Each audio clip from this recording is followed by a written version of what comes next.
Hello aspirants, this is Ahir and welcome you back to SSB crack exams.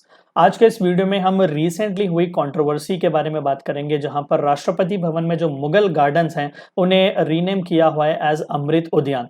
तो इसके पीछे reasons क्या क्या है, क्या इस तरीके के रीनेम्स ऑलरेडी रीनेमिंग जो है वो ऑलरेडी कर चुके हुए हैं, सिग्निफिकेंस क्या है इसके रीनेमिंग का, और अब उन्हें किस तरीके से जाना जाएगा और क्या ये पब्लिक विजिटिंग के लिए ओपन है, इन सभी के बारे में इंफॉर्मेशन आज के इस वीडियो में हम शेयर करने की कोशिश करेंगे। तो आइए वीडियो को शुरू करते हैं। वीडियो को शुरू करने से पहले आप सभी को एक बार याद दिला दूं कि एसएसबी क्रैक एग्जाम्स के पास एसएसबी इंटरव्यू से related full fledge online course available है। हर महीने इसके नए बैचेस स्टार्ट होते हैं, बहुत ही अफोर्डेबल प्राइसेस में है। एसएसबी इंटरव्यू को क्रैक करने के लिए जिस किसी चीज की भी जरूरत हो आपको यहाँ पर देखने को मिल जाएगी। तो जाइएगा, जरूर चेकआउट कीजिएगा और अपने फ्रेंड्स के साथ भी इन्फॉर्मेशन जरूर शेयर कीजिएगा। तो 1911 was the year when Delhi को जो है वो भारत की कैपिटल की तरह शिफ्ट किया गया था from Calcutta. So since then जो वाइसरॉय हाउस यानी कि आज जिसे हम राष्ट्रपति भवन कहते हैं, वहां पर मुगल गार्डन्स बहुत ही आइकॉनिक रहे हैं। और रिसेंटली जितने भी बाकी के भी जो थीम गार्डन्स हैं उन सभी को दरअसल मिलाकर रीनेमिंग किया हुआ है। ऐसा नहीं कि सिर्फ एक सेक्शन को रीनेम यहाँ पर किया गया। लेट मी बी क्लियर कि पूरा जो कलेक्टिव आइडेंटिटी है पूरे गार्डन्स की जो राष्ट्रपति भवन में अवेलेबल है, उन सभी को रीनेम करके एक ही नाम दिया गया है, दैट इज अमृत उद्यान। और 31 जनवरी को ये ओपन किए गए और कपल ऑफ मंथ्स तक ये इसी तरीके से कंटिन्यू होंगे। तो यहाँ पर उद्यान उत्सव 2023 जो कि हर साल की तरह साल के इनिशियल मंथ्स में विंटर सीजन में इसे ओपन किया जाता है पब्लिक व्यूइंग के लिए, क्योंकि बहुत से खूबसूरत से टुलिप्स वगैरह जो होते हैं वो इसी सीजन में ब्लूम करते हैं, ब्लॉसम करते हैं। तो जाहिर सी बात है कि राष्ट्रपति भवन तो लोगों के लिए ओपन होना ही चाहिए। तो प्रेसिडेंट द्रौपदी मुर्मू जी ने इस गार्डन के ओपनिंग को जो है वो ग्रेस किया हुआ था और यहाँ पर उन्होंने कलेक्टिवली उन सभी गार्डन्स को रीनेम किया और उसे उद्यान अमृत उद्यान की तरह रीनेम किया हुआ है। और दरअसल इसी उत्सव को हम उद्यान उत्सव की तरह भी सेलिब्रेट कर रहे हैं, फिर ऑब्जर्व कर रहे हैं। तो ये गार्डन जो है वो जनरल पब्लिक के लिए 31 जनवरी से चालू होंगे और 26 मार्च तक ये कंटिन्यू होंगे, except on Mondays and maintenance day. ये आपको राष्ट्रपति भवन के खुद वेबसाइट में इंफॉर्मेशन देखने को मिलेगी।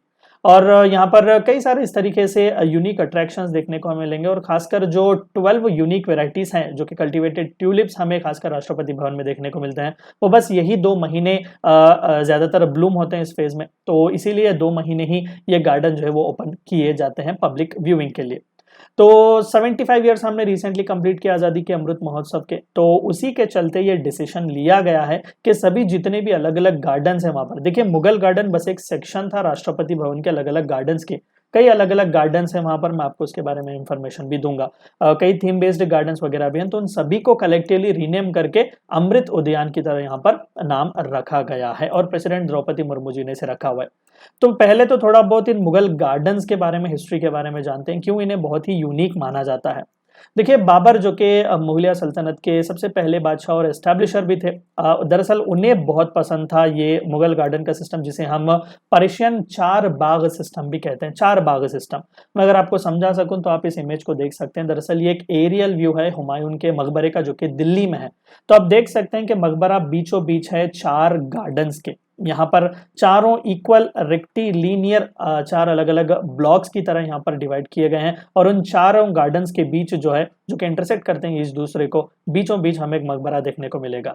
तो दरअसल ये दर्शाता था अर्थली यूटोपिया को, यानी कि जहान पर एक जन्नत बनाना जहां पर इंसान और नेचर के सभी एलिमेंट्स एक दूसरे के साथ पीसफुली हार्मोनी के साथ को एग्जिस्ट करते हैं। इवन ताजमहल का नक्शा भी कुछ इसी तरीके से बनवाया गया था। तो ये सभी रेक्टिलिनियर लेआउट जो है वो 4 अलग अलग इक्वल सेक्शंस में यहाँ पर डिवाइड किए जाते हैं। बहुत ही खूबसूरती से वहाँ पर अलग अलग रोजेस, अलग अलग काइंड ऑफ फ्लावर्स हमें देखने को मिलते हैं।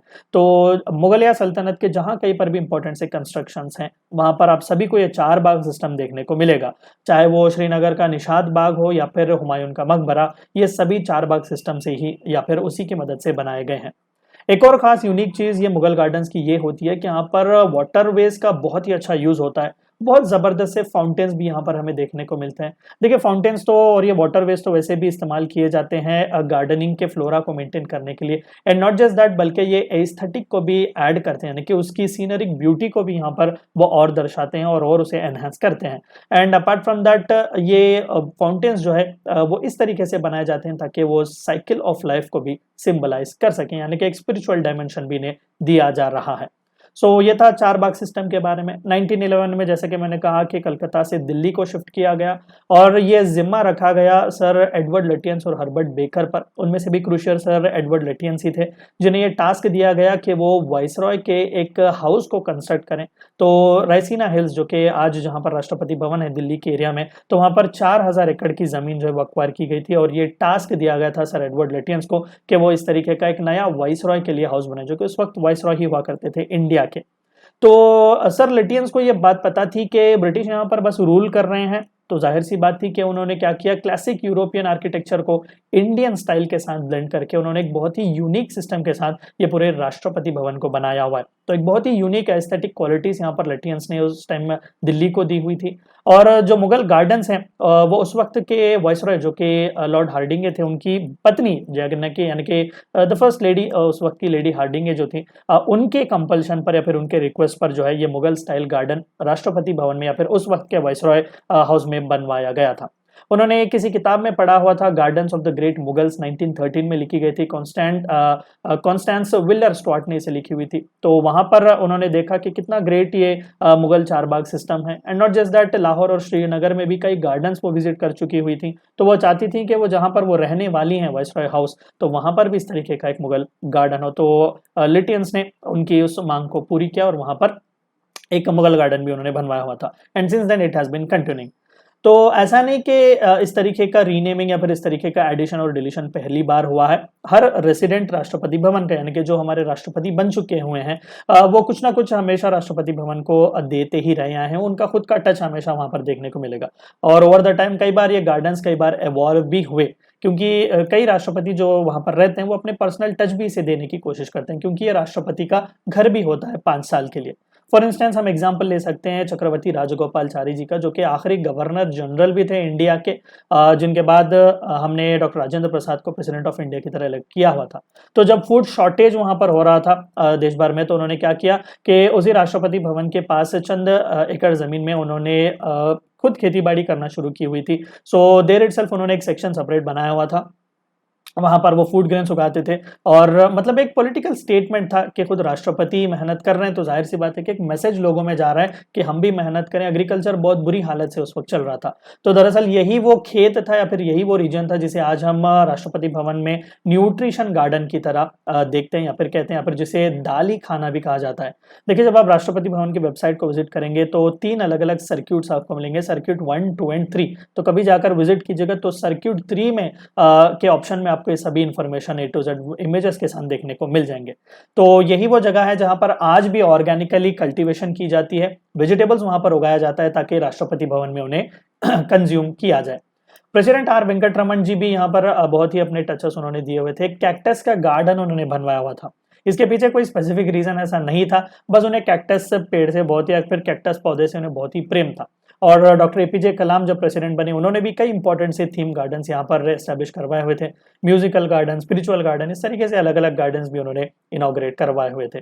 सो ये थी चंद बातें जो आपको जाननी थी रिसेंट कंट्रोवर्सी से रिलेटेड। सो वीडियो को एंड करने से पहले आपको एक और बार याद दिला दूं कि SSB क्रैक एग्जाम्स के पास SSB इंटरव्यू से related full fledge online course available है। हर महीने इसके नए बैचेस स्टार्ट होते हैं। अपने फ्रेंड्स के साथ भी इन्फॉर्मेशन जरूर शेयर कीजिएगा। Warrior 10 is a code which you should use so that you get 10% discount. Meet you in the next session. Until then, stay healthy, stay safe.